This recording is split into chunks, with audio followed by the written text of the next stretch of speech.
It's that time of year. It's the dog days of summer, hot and humid with a chance of a late day afternoon shower or storm. That's what's going to be headed into our weekend forecast. Details straight ahead.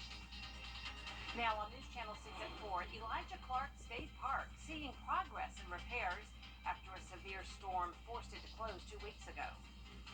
Plus, it's the beginning of South Carolina's tax-free weekend. How the deals can help you save for the new school year while supporting your local stores. And a new program to help military veterans tangled in the legal system. As your News at 4 starts now. Live from Television Park, this is WJBF News Channel 6 at 4.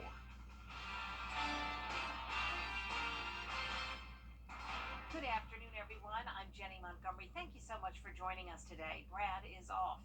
Coverage you can count on begins with the Richmond County Sheriff's Office investigating a stabbing incident at the Webster Detention Center. Authorities say one inmate was stabbed at least once and taken to the hospital for treatment.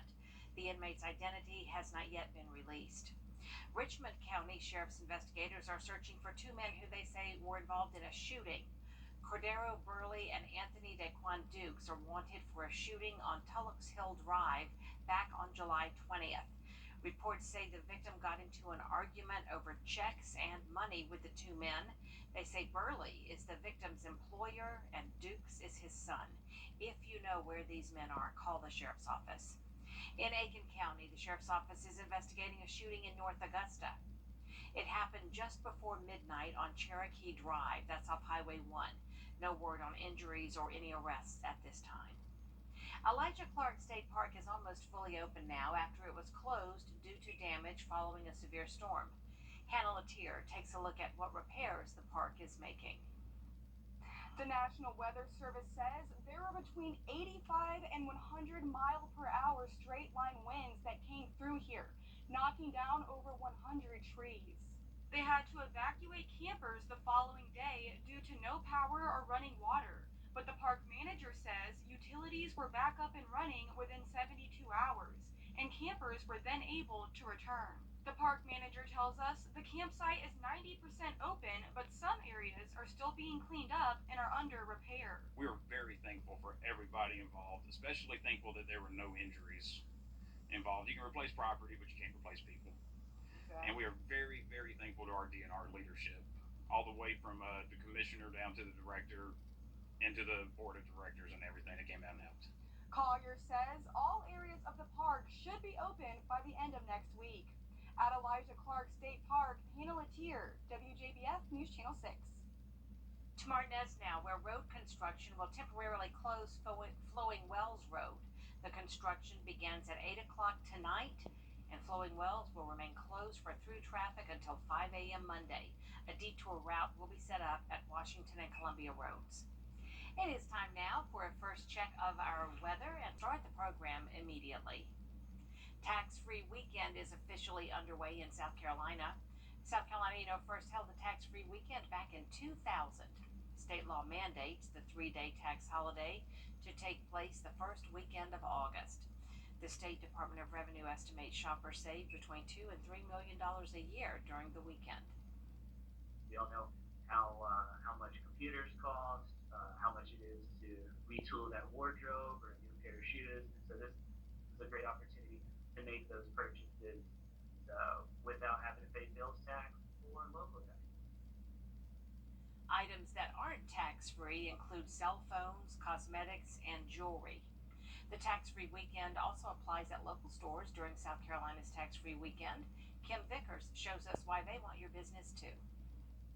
Most of the South Carolina school districts here in the CSRA have already gone back to school, and parents were faced with a decision on whether to go ahead and buy supplies or wait for tax-free weekend. To the parents I heard from said they didn't wait to get the supplies their kids needed to start the school year. Some did say they are waiting to buy clothes and big-ticket items. School supplies, computers and printers, and clothes and shoes are all tax-free this weekend. Abigail Allen, the general manager at Shop 3130 in North Augusta, says it's important to support local small businesses during events like this. Small businesses are who help children with their fundraisers for sports and band. I mean, they're coming here and asking local business centers. They're not going to Target or Walmart. Tax-free weekend in South Carolina starts today and runs through Sunday. In North Augusta, Kim Vickers, Chambers, WJBF News Channel 6. Too many animals and no space for more. Now the Aiken County Animal Shelter needs the community to step up. The shelter has been over capacity for most of this year. They took 500 dogs and cats in June, but even after transporting many of them, they still have 130 animals. They hope an event this weekend will help make more room in the shelter. Our Clear the Shelters event, that's going to save lives. I mean, we are truly full. We just can't keep taking in this number of animals if people don't come adopt. Our adoptions have been standstill. They've been the slowest we've had in years. Clear the Shelter event starts at 9 o'clock tomorrow morning. This week, Augusta Animal Services began operating on a new schedule. Their new shelter hours are now noon to 5 p.m. Monday through Saturday. Coming up, the latest in former President Donald Trump's indictment, how Republicans and some voters are responding to the new charges when we return.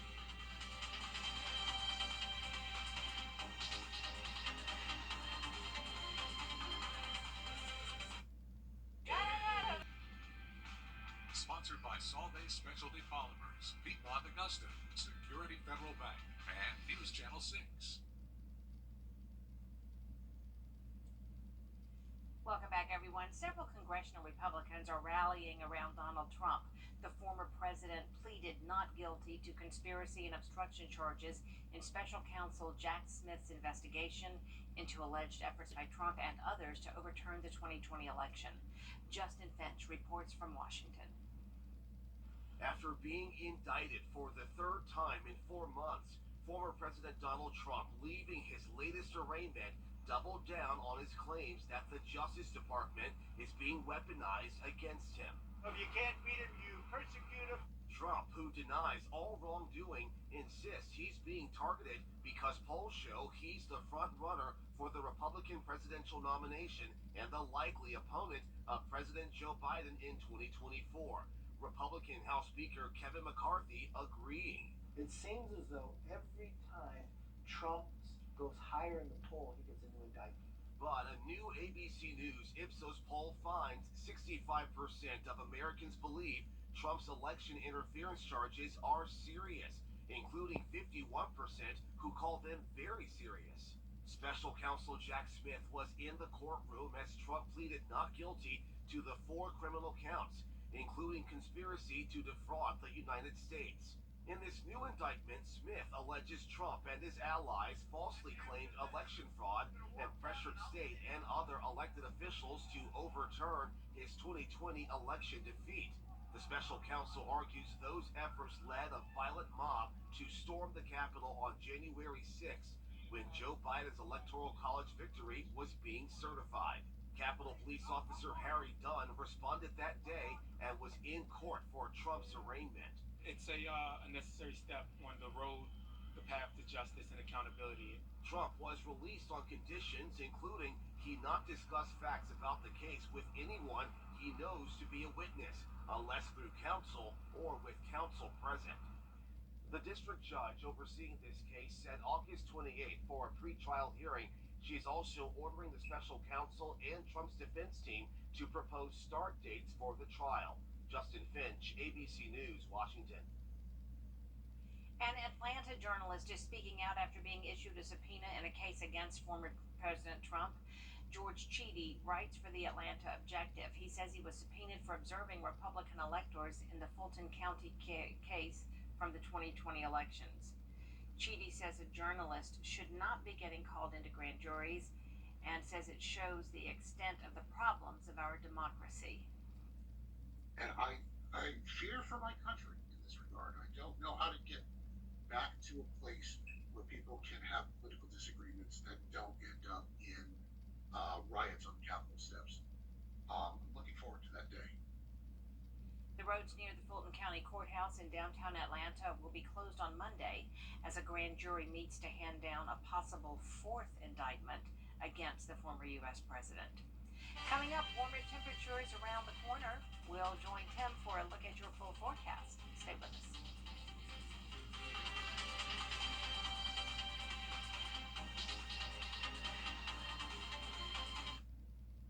Showing buzzing skills. We'll have that story for you right after the break. WJBF Channel 6 wants you to join our team. We're looking for talented applicants in a variety of fields. To see a current list of job openings, visit WJBF.com/work-for-6. Join our team today. The People's Court, weekday mornings at 10 on News Channel 6. If you've ever... A teenager from Tryon, North Carolina, has made it her goal to generate buzz about the importance of bees. John Lee has the story. I really encourage people to get out. In Tryon, North Carolina, the backdrop in the foothills of the Blue Ridge Mountains is the bee's knees. Now would be a good time to suit up. You're gonna need a hat so you don't get your face stung. Smoke 'em if you've got 'em. Carla Robertson is a young beekeeper with an old soul. Like you get in there with them, and it's calm. You hear the buzzing. Especially those are the queen cells right there. Already a veteran apiculturist, and she's just 17. Here's your queen bee right here. She's right here. The way that God created them, there's just so much to constantly learn. So if you look right here, there's a drone emerging right there. She has no qualms with being something of a bee geek, also known as beak. When you do bees, it's so like the satisfaction of, oh, I raised them. Carla represents the next generation of beekeepers, and her goal now is to generate buzz about the importance of these pollinators. Hey guys, Carla here with North Carolina State Beekeeping Association. She's an ambassador via social media as Henderson County Beekeepers Association's summer intern. So I'm grafting queens. It's one of my big projects this summer. So we're maybe do a video on it, so you guys can go check that out too. We're super excited. Carla also shared videos as Honey Show reporter at this month's State Beekeepers Conference.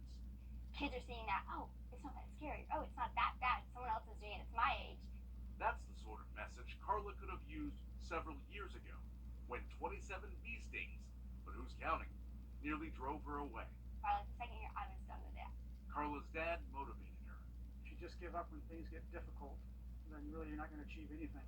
I didn't really have a passion for it until it really got ignited, and then I was like, this is what I'm going to do.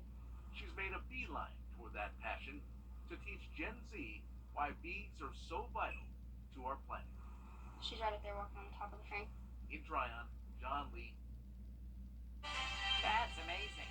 There is more coverage you can count on coming up next on News Channel 6 at 4:30, including the newly released job numbers for the U.S. job market.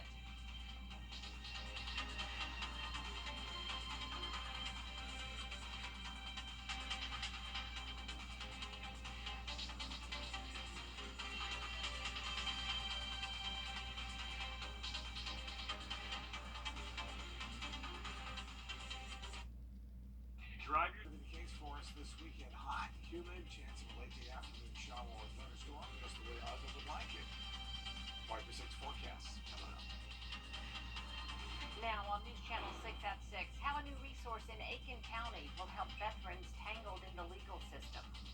Plus, a popular park at the lake welcoming guests again following storm damage 2 weeks ago. We have an update on progress at Elijah Clark State Park. And finding homes for our furry friends. We'll let you know about an event in Aiken that plans to clear the shelter. As your news at 6 starts right now. Live from Television Park, this is WJBF News Channel 6 at 6.